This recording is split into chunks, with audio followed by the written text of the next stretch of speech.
जय श्री राम। मित्रों, आज से 2 नवंबर 2025 तक ग्रहों का जो ये अद्भुत योग बन रहा है, इसके संबंध में हम आपसे चर्चा करेंगे। इसका आप पर क्या असर होगा, यह बताएंगे। आप सभी को ज्ञात है कि शुक्र ग्रह 9 अक्टूबर के 11:34 दिन से कन्या राशि में प्रवेश कर गया है तथा यह ग्रह 2 नवंबर के 1:38 दिन तक कन्या राशि में ही रहेगा। आपको ज्ञात होगा कि शुक्र ग्रह कन्या राशि में नीच का होता है। इसी प्रकार सूर्यदेव तुला राशि में 17 अक्टूबर को 4:21 रात से प्रवेश कर गए हैं। वे 16 नवंबर को 1:51 रात तक तुला राशि में ही रहेंगे। तुला राशि सूर्यदेव की नीच की राशि है। इसके साथ ही गुरुदेव अपनी उच्च की राशि कर्क में 19 अक्टूबर को 5:36 रात के अंत से प्रवेश कर चुके हैं। गुरु ग्रह को अत्यंत सशक्त माना गया है और इनका उच्च राशि में रहना इनको और मजबूत करेगा। गुरुदेव उच्च राशि में 12 नवंबर को 7:08 तक मार्गी रहेंगे और उसके उपरांत वे बकरी हो जाएंगे। इसी प्रकार मंगल देव अपने स्वयं की राशि वृश्चिक में 27 अक्टूबर के 3:36 दिन में प्रवेश करेंगे तथा पूरे नवंबर भर वृश्चिक राशि में ही विचरण करते हुए 7 दिसंबर को 8 बजे रात से धनु राशि में प्रवेश करेंगे। इसी प्रकार 27 अक्टूबर से 2 नवंबर के बीच 2 ग्रह सूर्य और शुक्र नीच के रहेंगे तथा एक ग्रह गुरु उच्च का रहेगा तथा एक ग्रह मंगल अपनी ही राशि में गोचर करेंगे। इन नीच ग्रहों के कुप्रभाव से बचने के लिए इस वीडियो के अंत में उपाय बताए जाएंगे। आइए अब हम राशिवार इन ग्रहों के 27 अक्टूबर से 2 नवंबर के बीच होने वाले असर की विवेचना करते हैं। मेष राशि 23 अक्टूबर से 26 अक्टूबर के बीच चंद्रमा अष्टम भाव में रहेगा, जहां पर यह नीच भंग राजयोग बनाएगा। 27 अक्टूबर से मंगल अष्टम भाव में आ जाएगा और चंद्रमा नवम भाव में पहुंच जाएगा। इसके अलावा गुरु चतुर्थ भाव में और नीच का शुक्र छठे भाव में तथा नीच का सूर्य सप्तम भाव में रहेंगे। यहाँ पर ज्ञातव्य है कि 26 तारीख तक चंद्रमा और 2 नवंबर तक शुक्र नीच भंग राजयोग बनाएंगे, जिसके कारण मेष राशि वालों को अपने शत्रुओं को पराजित करने में बहुत आसानी रहेगी। दुर्घटनाओं से बचने तथा चतुर्थ भाव में गुरु के रहने के कारण प्रतिष्ठा भी बढ़ेगी, परंतु इसी अवधि में सूर्य सप्तम भाव में है, जिसके कारण उनके जीवन साथी को कष्ट हो सकता है। इसका असर जातक पर भी पड़ेगा। कुल मिलाकर आज से 2 नवंबर तक बनने वाला यह संयोग आपके लिए अच्छा है। कुछ परेशानियां रहेंगी और उनसे बचने हेतु सशक्त उपाय मैं इस वीडियो के अंतिम हिस्से में बताऊंगा। वृष राशि की कुंडली के गोचर में नीच का सूर्य छठे भाव में बैठा हुआ है और शुक्र पंचम भाव में अपनी नीच राशि में है। गुरुदेव तृतीय भाव में अपनी उच्च राशि में हैं, जहां से उनकी दृष्टि धन भाव, भाग्य भाव और सप्तम भाव पर रहेगी। 27 अक्टूबर के बाद मंगल देव भी सप्तम भाव में अपनी स्वयं की राशि में विराजमान होंगे।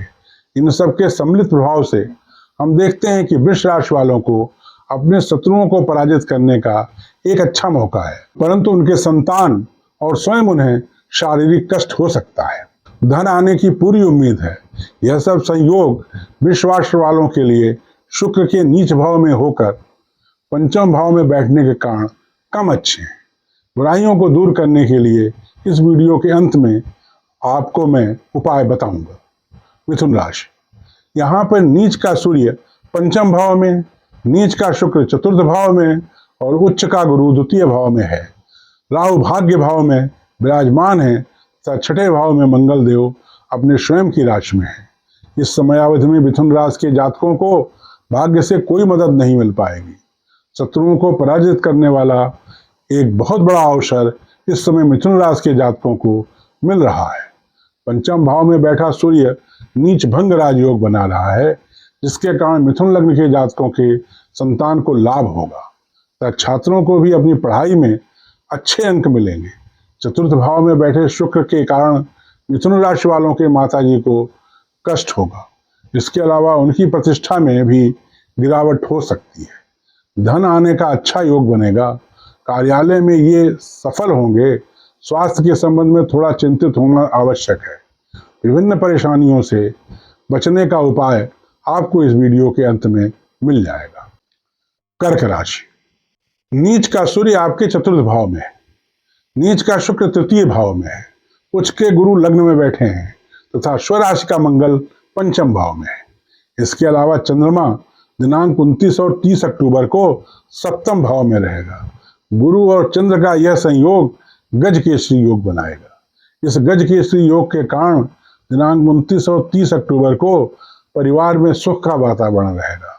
शुक्र द्वारा निर्मित नीच भंग राज योग के कारण आपके पराक्रम में वृद्धि होगी। नीच के सूर्य के कारण आपकी प्रतिष्ठा में कमी आएगी।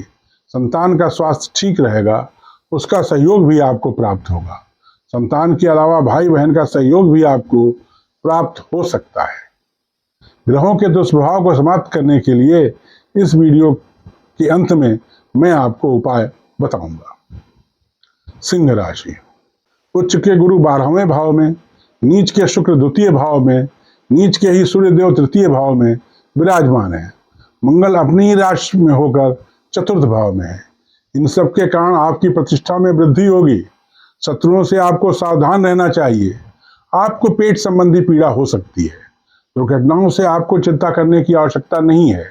नीच के शुक्र के कारण इस अवधि में आपके पास धन आने की पूरी संभावना है, परंतु आपका अपने भाई बहनों के साथ तनाव हो सकता है। आपके माताजी को थोड़ा कष्ट हो सकता है।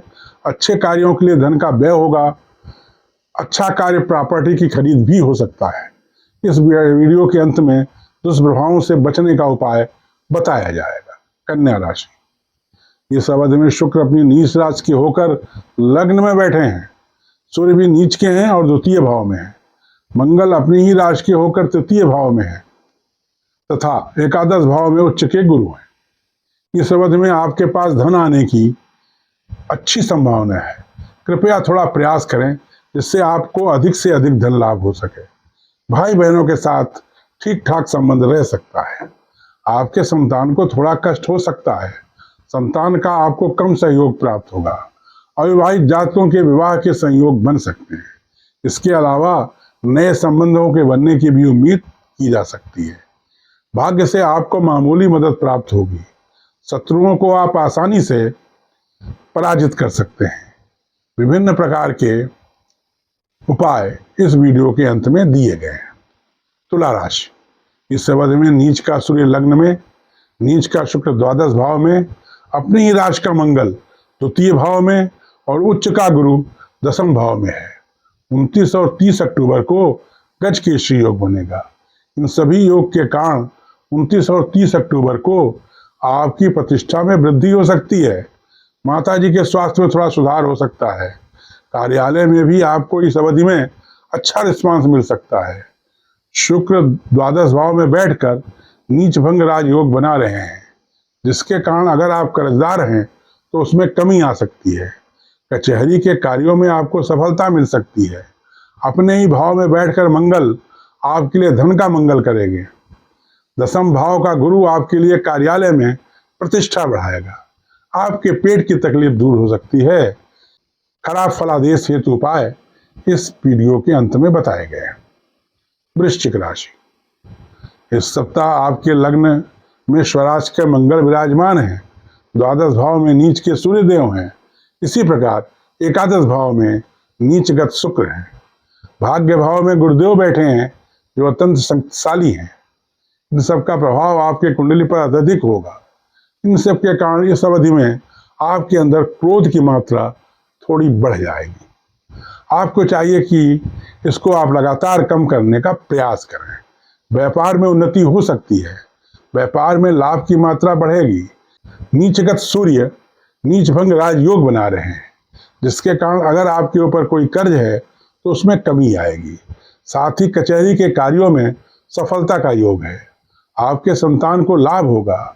संतान का आपको अच्छा सहयोग भी प्राप्त होगा। भाई बहनों के साथ संबंध सामान्य रहेंगे। दुर्घटनाओं से आप बचने का प्रयास करें। बाधाओं को दूर करने के बारे में उपाय इस वीडियो के अंत में दिए गए हैं। धनु राशि। इस अवधि में आपकी कुंडली के गोचर में एकादश भाव में नीच राशिगत सूर्य, दसम भाव में नीच राशिगत शुक्र, अष्टम भाव में उच्च राशिगत गुरु तथा द्वादश भाव में स्वयं की राशि में मंगल देव विराजमान है। द्वादश भाव में बैठे मंगल देव के कारण आपके शत्रुओं के शक्ति में कमी आएगी, आपके कर्ज में भी कमी हो सकती है। इसके अलावा सावधानी पूर्वक कार्य करने पर आपके कचहरी के कार्यों में आपको विजय मिल सकती है। एकादश भाव में नीच के सूर्य बैठे हैं, परंतु यह नीच भंग राज योग बना रहे हैं, जिसके कारण आपके पास धन लाभ की मात्रा में वृद्धि होगी। दसम भाव में बैठे नीच के शुक्र के कारण कार्यालय में आपको परेशानी हो सकती है, आपके पिताजी को भी कष्ट हो सकता है। इसके अलावा आपके जीवन साथी को भी कष्ट होने की संभावना है। इन सब से बचने के उपाय वीडियो के अंत में दिए गए हैं। मकर राशि, आपकी कुंडली के गोचर में इस अवधि में सप्तम भाव में उच्च के गुरु विराजमान है और यह आपके लग्न की को नीच दृष्टि से देख रहे हैं, जिसके कारण आपके आत्मविश्वास में थोड़ी कमी आ सकती है। 29 और 30 अक्टूबर को चंद्रमा और गुरु के योग से गजकेसरी योग बन रहा है, जिसके कारण 29 और 30 अक्टूबर को आपका आत्मविश्वास बढ़ेगा और आपको कई प्रकार के लाभ हो सकते हैं। आपके जीवन साथी को लाभ होगा, आपके धन लाभ में वृद्धि होगी और आपके भाई बहनों के साथ संबंध ठीक रहेंगे। एकादश भाव में बैठे स्वयं के राशि में मंगल देव आपके लाभ में वृद्धि करेंगे और शत्रुओं को समाप्त करेंगे, परंतु आपकी संतान को इस वजह से थोड़ा कष्ट हो सकता है। नीच के सूर्य आपके कर्म भाव में विराजमान है, जिसके कारण कार्यालय के कार्यों में आपको परेशानी होगी, पिताजी को कष्ट होगा। भाग्य भाव में भी नीच के शुक्र बैठे हुए हैं, जिसके कारण भाग्य से आपकी इस अवधि में कोई सहयोग प्राप्त नहीं हो पाएगा। इन सब अशुभ फलों से बचने के लिए उपाय इस वीडियो के अंत में दिए गए। कुंभ राशि, कुंभ राशि के जातकों के छठे भाव में अपनी उच्च राशि के गुरु विराजमान है। अष्टम भाव में अपनी नीच राशि में शुक्र और नवम भाव में अपनी नीच राशि में सूर्य बैठे हुए हैं। मंगल अपनी स्वराशि में 10वें घर में है। इन सबके सम्मिलित प्रभाव के कारण अगर आपको पेट में कोई पीड़ा है तो वह ठीक होने लगेगी। शत्रु शांत रहेंगे, दुर्घटनाओं से आप बचेंगे, दुर्घटनाओं का आपके ऊपर कोई असर नहीं होगा। भाग्य से आपको अच्छा खासा मदद मिलेगा। भाग्य के कारण आपके कई कार्य संपन्न हो सकते हैं। अगर आप कर्मचारी या अधिकारी हैं तो कार्यालय में आपकी प्रतिष्ठा में वृद्धि होगी, परंतु धन लाभ में कमी रहेगी। माताजी को कष्ट हो सकता है। आपको भी ब्लड प्रेशर और डायबिटीज का कष्ट अगर है तो बढ़ सकता है। इन सब कष्टों से बचने का उपाय इस वीडियो के अंत में मैं आपको बताऊंगा। मीन राशि, आपकी कुंडली के गोचर में 5वें भाव में गुरुदेव बैठे हैं। इसी प्रकार 7वें भाव में शुक्र, 8वें भाव में सूर्य और 9वें भाव में मंगल विराजमान है। इनमें से गुरुदेव अपनी उच्च राशि में है, शुक्र और सूर्य नीच राशि में तथा मंगल अपनी स्वयं की राशि में है। इस अवधि में आप दुर्घटनाओं से बचेंगे, आपके संतान को लाभ होगा और संतान से आपको अच्छा सहयोग भी प्राप्त होगा। भाग्य से आपको मदद मिलेगी, आपके कई कार्य भाग्य के कारण हो जाएंगे। आपके जीवन साथी को कष्ट हो सकता है। आपको अपने जीवन साथी के स्वास्थ्य के प्रति सतर्क रहना चाहिए। आप अगर विवाहित हैं तो विवाह के अच्छे प्रस्ताव आएंगे।